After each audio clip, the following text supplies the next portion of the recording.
Goa governor Ashok Gajapathiraju కుటుంబానికి చెందిన భూమిని గత జగన్ ప్రభుత్వంలో అడ్డగోలుగా వైసీపీ ఆఫీస్ నిర్మాణం కోసం స్వాహా చేసిన వ్యవహారంలో కొత్త కోణం వెలుగులోకి వచ్చింది. నిబంధనలు ఉల్లంఘించి మరీ నాటి విజయనగరం జిల్లా కలెక్టర్, ఆర్డీఓ, తహసీల్దార్ సహకరించారని ఆరోపణలు ఉన్నాయి. కూటమి ప్రభుత్వం వచ్చాక 2025లో అశోక్ గజపతిరాజు ఈ విషయంపై కలెక్టర్కు ఫిర్యాదు చేశారు. ముఖ్యమంత్రి చంద్రబాబు కూడా తీవ్రంగా స్పందించారు. అయినా న్యాయం జరగలేదు. కనీసం విచారణ కూడా చేయలేదు. తప్పు చేసిన అధికారులను కాపాడేందుకు కొందరు బరితెగించారు. నాటి కలెక్టర్, ఆర్డీఓను తప్పించేందుకు తెర వెనుక ప్రయత్నాలు జరుగుతున్నాయి.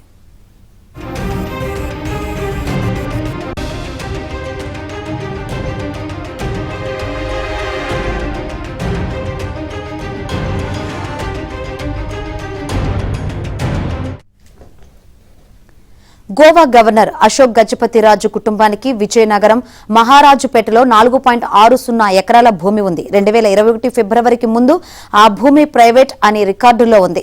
తర్వాత దాన్ని రికార్డులో ప్రభుత్వ భూమిగా మార్చారని అశోక్ గజపతిరాజు చెబుతున్నారు. ఇది నిజమే. రెవెన్యూ రికార్డుల ప్రకారం రింగ్ రోడ్డు వెంటే ఈ భూమి ఉంది. దీనిపై నాడు వైసీపీ కన్నుపడింది. జగన్ అధికారంలో ఉన్నప్పుడు ఆ భూమిని పార్టీ ఆఫీస్ నిర్మాణం కోసం తీసుకోవాలని వైసీపీ నేతలు ప్లాన్ చేశారు. రికార్డులను మారిస్తే ప్రైవేటుగా ఉన్నది కాస్త ప్రభుత్వ భూమిగా మారిపోతుందని, ఆ తర్వాత ప్రతిపాదనలు పంపిస్తే తాము చూసుకుంటామని నేతలు అధికారులను కోరారు.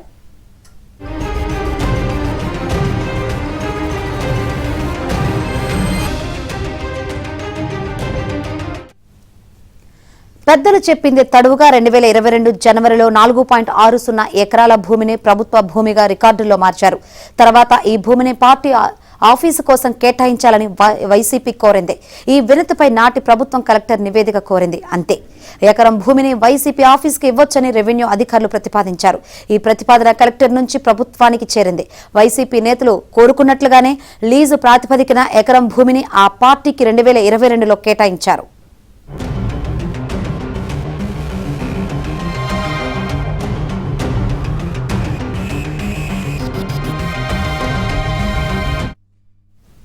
(569) సర్వే నెంబర్లో చెరువు అని రాసి ఉన్న భూమిని ప్రభుత్వ భూమిగా క్లాసిఫికేషన్ మార్చాలంటే నిర్ణయాధికారం తహసీల్దార్, ఆర్డీఓ, కలెక్టర్కు లేదు. క్లాసిఫికేషన్ మార్చాలని ఫైలును కలెక్టర్ నుంచి రెవెన్యూ సెక్రటరీకి పంపించాలి. ఆ తర్వాత అధికారికంగా సర్వే నెంబర్ 569లోని చెరువును ప్రభుత్వ భూమిగా క్లాసిఫికేషన్ మారుస్తున్నట్లు ఉత్తర్వులు ఇవ్వాలి. కానీ ఇదేదీ జరగలేదు. తహసీల్దార్ స్థాయిలోనే భూమి క్లాసిఫికేషన్ మార్చేశారు. ఈ అధికారం తహసీల్దార్కు ఎవరిచ్చారు అని ఇటు ఆర్డీఓ, అటు కలెక్టర్ ఆరా తీయలేదు. నాటి ప్రభుత్వ పెద్దల ఒత్తిళ్లు అయినా ఉండాలి అన్న అనుమానాలు వ్యక్తమవుతున్నాయి.